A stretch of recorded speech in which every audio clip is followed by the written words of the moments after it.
Greatest headlines of the century.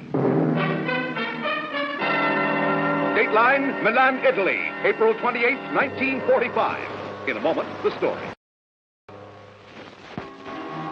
The Axis partners, Adolf Hitler and Benito Mussolini, felt when these pictures were taken that the world was their oyster.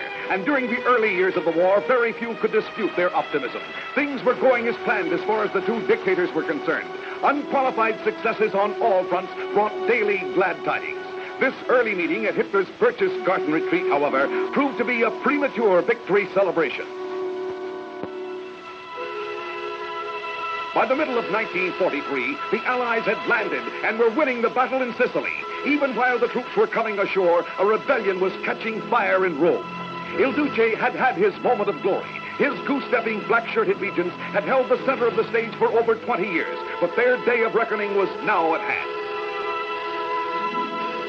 The lantern-jawed Italian leader, who fancied himself as the modern reincarnation of the ancient Caesars, could no longer control the Italian people once the Allies had advanced onto their country's soil. On July 25, 1943, Mussolini was forced to step down from his dictator's balcony in favor of a new government headed by Marshal Pietro Badoglio. Rome celebrated madly as the new government promptly sued for peace with the advancing Allies. Arrested by the forces of the new government, Mussolini was rescued and turned by German paratroopers in a daring raid that saw the ex-Italian dictator make his final escape in a cable car across the Apennine Mountains. From there, a waiting airplane transported him back to a worried Hitler.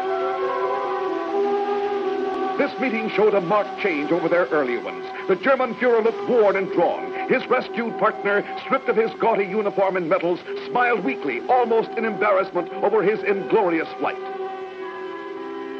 The once mighty Axis combine now faced the dread possibility of ultimate defeat. Returned to control of northern Italy by Hitler, Benito Mussolini was to face a violent end. With his mistress, Italian actress Clara Petacci, he was captured by Italian partisans on an attempted flight to Switzerland in the closing days of the war. A quick court-martial had decided his fate. An underground leader, Walter Anduzio, led a party of soldiers who machine-gunned the Italian dictator, his mistress, and a party of still loyal black shirts.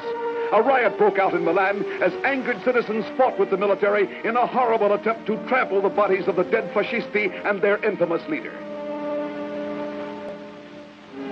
Benito Mussolini had come to the end of the line. The once impressive figure of a man who had ruled the country with a clenched fist now was reduced to lifeless clay, whose final resting place would be a pauper's grave.